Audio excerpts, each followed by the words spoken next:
Magandang oras mga kababayan. Narito na ang pinaka-latest update natin sa magiging lagay ng ating panahon ngayong araw at sa susunod na 24 oras. Mas lumakas pa at lumawak ang sakop ng low pressure area na patuloy nating binabantayan sa may silangan at posible na itong maging bagyo sa susunod na 24 oras. Alamin natin ang pagbabago sa kilos nito at direksyon at ang mga lugar na makakaranas ng malalakas na pag-ulan. Para naman lagi kang updated sa lagay ng ating panahon, i-click mo lang ang subscribe button. Sa ngayon, patuloy na nakakaapekto sa malaking bahagi ng bansa ang dalawang umiiral na weather system. Ang Northeast Monsoon o amihan na nakakaapekto sa Luzon at ang Tronan Low Pressure Area o LPA na kasalukuyan tumatama na sa ilang bahagi ng Visayas at Mindanao.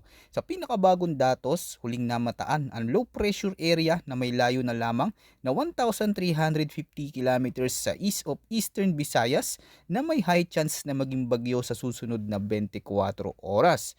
Sa forecast weather condition, unahin natin ang mga lugar sa Visayas, Mindanao kabilang ang Masbate at Palawan.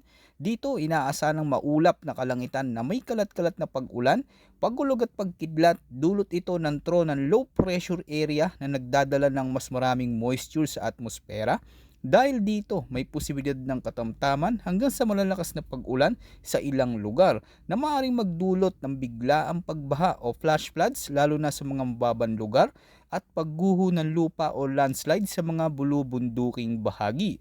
Kaya pinapayuhan ng mga residente na manatiling alerto lalo na kapag tuloy-tuloy ang pag-ulan.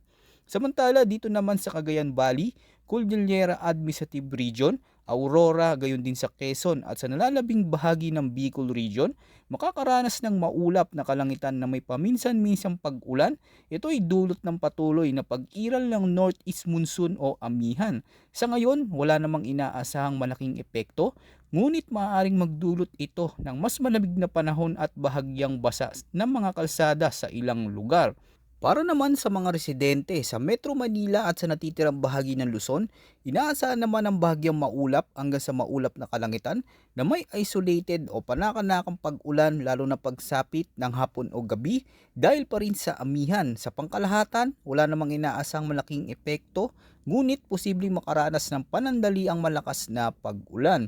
Sa kabuuan, patuloy na magdadala ng mas malamig at bahagyang maulap na panahon ang amihan sa Luzon, habang ang ng low pressure area naman ang nagiging dahilan ng mas aktibong pag-ulan sa Visayas at Mindanao. Para naman sa wind and coastal water condition, unahin natin ang eastern sections ng Southern Luzon at Visayas.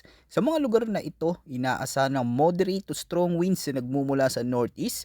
Dahil dito ang karagatan sa silangang baybayin ay magiging moderate hanggang rough na may taas ng alon na maaring umabot sa 2.5 hanggang 4.0 meters. Sa ganitong sitwasyon, mas magiging maalon at pabugso-bugso ang hangin sa karagatan. Posibleng maging delikado ito para sa maliliit na bangka, fishing boats at iba pang light sea vessels. Samantala sa Northern Luzon at Eastern section ng Central Luzon, patuloy ding umiiral ang strong to northeast winds dahil dito inaasahan din ang moderate hanggang rough na kondisyon ng karagatan kung saan ang taas ng alon na maaaring pumalo sa 2.1 hanggang 3.4 meters. Ang ganitong lakas ng hangin ay maaaring magdulot ng maalong dagat sa mga bahagi ng Cagayan, Isabela, Aurora at mga kalapit na baybayin. Kapag tuloy-tuloy ang ganitong kondisyon, may posibilidad na malalakas na alon na maaaring makaapekto sa coastal fishing activities at maaari ring magdulot ng localized coastal flooding o pag-apaw ng tubig sa mababang baybayin lalo na kapag kasabay ng high tide. Dako naman tayo sa eastern section ng Mindanao, mararanasan ang strong winds mula northeast hanggang north na may taas ng alon na maaaring umabot sa 1.5 hanggang 3.4 meters. Para naman sa nalalabing bahagi ng bansa, mas banayad ang kondisyon. Dito ay inaasahan ng light to moderate winds mula northeast hanggang north na may taas ng alon mula 0.6 hanggang 2.5 meters. Ang mga mangingisda at sea travelers ay pinapayuhang maging maingat at laging i-monitor ang kondisyon ng panahon dahil ang pabugso-bugsong hangin ay maaring magpataas ng alon sa loob ng maikling oras. Ayon naman sa latest tropical cyclone threat outlook na inilabas ng Pag-asa para sa week 1 mula March 9 hanggang March 15, Sinasabi dito na ang Tropical Cyclone-like Vortex o TCLV na patuloy nating minomonitor sa malayong bahagi ng karagatan sa silangan ng bansa na nasa labas pa ng Philippine Area of Responsibility o PAR ay may mataas na posibilidad na lumakas ito bilang isang ganap na tropical cyclone. Ngunit sa ngayon ay inaasang mananatili ito sa malayong bahagi ng Pacific Ocean. Batay naman sa mga weather model sa forecast track nito, ipinapakita na posibleng mag-recurve o kumurba ang galaw ng sistema. Ibig sabihin ay maaari itong lumihis pahilaga o pahilagang silangan. Sa ganitong sitwasyon, bagamat may nabubuong sistema sa malayong karagatan, mababa ang direktang banta nito sa bansa. Lalo na sa mga susunod na araw, gayunpaman, kapag may malakas na sistema sa silangan ng Pacific, maaari pa rin itong magpalakas ng daloy ng hangin sa rehiyon na kung minsan ay nakakatulong sa pagpapalakas ng amihan o northeast monsoon. Kapag nangyari ito, posibleng mas maramdaman ang malamig at mahanging panahon lalo na sa silangang bahagi ng Luzon at Visayas at maaari ring magdulot ng mas maalon na karagatan sa eastern seaboard ng bansa. Sa kabuuan mga kababayan, ang sistemang ito ay malayo pa sa kalupaan. Ngunit ipinapakita ng ilang forecast models na habang ito ay kumikilos sa mainit na karagatan, may posibilidad na mas maging organisado ang sirkulasyon nito at lumakas sa mga susunod na araw.